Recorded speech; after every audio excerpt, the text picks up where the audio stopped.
In 1959, deep in the frozen Ural Mountains, 9 experienced hikers set out on a journey they would absolutely never return from. What rescuers found weeks later just didn't make sense. Their tent had been cut open from the inside, and the hikers, they had run out into the deadly cold, barefoot. To this day, no one fully agrees on what happened that night. So let's dive into the timeline, the bizarre evidence, and the science behind the mystery. This is the explainer of the Dyatlov Pass incident. When the search party finally reached the campsite, they found the group's tent partially buried in the snow. Now, their belongings were still inside. We're talking food, heavy winter clothing, equipment, literally everything they needed to survive. But the tent doors were perfectly intact. Instead, they cut their way out from the inside, and then they ran into the freezing night, barefoot. No one knows why. Whatever happened in that tent was terrifying enough to send 9 survival experts running straight into a deadly snowstorm. To really understand how bizarre this tragedy is, we have to look at who these people were. This wasn't some amateur group. They were young, incredibly capable engineering and economics students from the Soviet Union, led by a 23-year-old named Igor Dyatlov. Their goal was to cross the northern Ural Mountains on a challenging winter trek. They started from Vizhai, a super remote settlement. Along the way, a hiker named Yuri Yudin had to actually turn back because of chronic joint pain. It was a stroke of agonizing luck that made him the expedition's sole survivor. The rest of the group pushed forward, eventually setting up camp on the exposed slopes of a place the locals called Dead Mountain. What makes the whole thing so chilling is the sheer sense of calm right before the disaster. Everything about the trip seemed totally normal. This is the very last entry in the group's diary, written by Igor himself just hours before it all went wrong. He wrote, "We have dinner in the tent. It's good and warm. Hard to imagine such comfort on a ridge with howling wind outside." They were completely at peace, laughing, taking photographs, documenting a really successful trip. There was absolutely zero sign of fear, no indication at all that something was about to go terribly wrong. So the big question is, what shattered that comfort?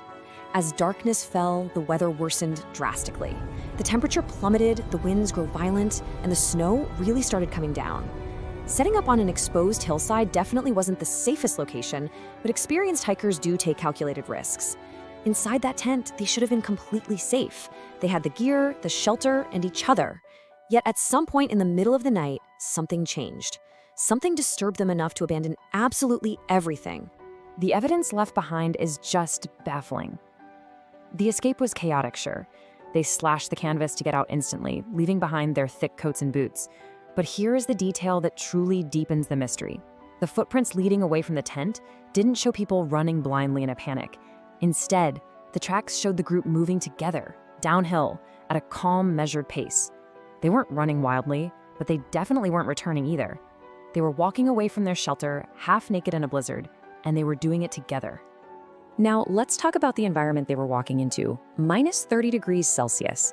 That's negative 22 degrees Fahrenheit. I really want you to think about that number for a second. At that temperature, stepping outside without heavy boots and insulated jackets is a literal death sentence. Your extremities go numb almost instantly, and hypothermia begins shutting down your organs. Surviving those conditions without proper clothing is just about impossible. Yet, they kept moving forward, away from the tent, away from whatever terrified them more than the cold itself.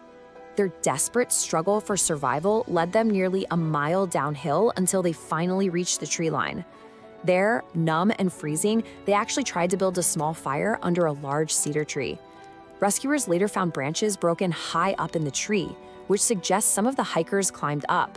They were likely looking back toward the tent to see if whatever drove them out of the tent was following them, or maybe looking for someone. But that tiny fire just wasn't enough. The cold was relentless. One by one, they succumbed to the freezing conditions, and whatever fear drove them out of the tent, it never left them. When the search party finally discovered the bodies weeks later, the scene raised infinitely more questions than answers.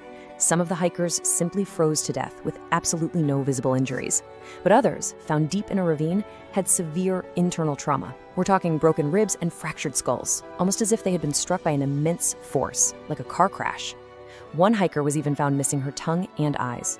There was evidence of severe burns, and to make things even weirder, some of their clothing was found to contain traces of radiation. The official investigation was a massive undertaking, but it honestly just hit a brick wall. None of the hikers survived to tell the story, and the physical evidence was just a huge mess of contradictions. Ultimately, the official Soviet report wrapped up with this incredibly vague statement concluding the deaths were caused by a compelling natural force. They couldn't explain the slash tent, they couldn't explain the panic, and they definitely couldn't explain the massive internal trauma. So the case was closed, leaving a massive void for decades of speculation. Naturally, over the decades, people have tried to fill in those blanks. Let's look at the leading theories. One suggests the howling mountain winds created infrasound. That's a low-frequency noise proven to induce severe irrational panic in humans. But there's just no physical proof it actually happened that night. Another really grounded theory is that their portable stove malfunctioned and filled the tent with suffocating smoke, so they had to cut their way out for air. But that completely fails to explain those horrific car crash-like injuries in the ravine. In animal attacks, well, investigators found absolutely zero footprints in the snow other than the ones left by the 9 hikers. Fast forward decades later, and modern science proposed a totally new answer: a slab avalanche. Unlike a massive, roaring wave of powdery snow, a slab avalanche is a heavy, dense block of ice and snow that just suddenly snaps and slides down a slope. If a heavy slab of ice slid directly onto the tent in the pitch black, it could have triggered immediate panic, prompting them to slash the tent. Fearing a larger second avalanche, they retreated to the tree line. As for the internal injuries, the theory suggests the hikers in the ravine were either struck by the avalanche there, or they sustained the trauma from falling into the rocky ravine in the dark. And this right here brilliantly illustrates how incredible modern investigative tools have become. In 2021, a Swiss avalanche research lab decided to test this exact theory. But to accurately model the physics of dense snow striking the human body, they needed highly advanced software. So they actually used snow simulation software developed by Walt Disney Animation Studios for their blockbuster movie Frozen. Crazy, right? By running these simulations, the researchers proved that a heavy block of snow could absolutely cause the exact internal trauma observed on the hikers found in the ravine. But science hasn't solved everything. We still face some really glaring unknowns today. The Disney simulation proves an avalanche could cause the injuries, but it doesn't entirely explain the calm footprints walking away, or why highly trained experts wouldn't stop for 3 seconds to grab their boots. Scavenging animals easily explain the missing tongue and eyes of the bodies in the ravine, but they definitely don't explain why some hikers had radioactive traces on their clothing.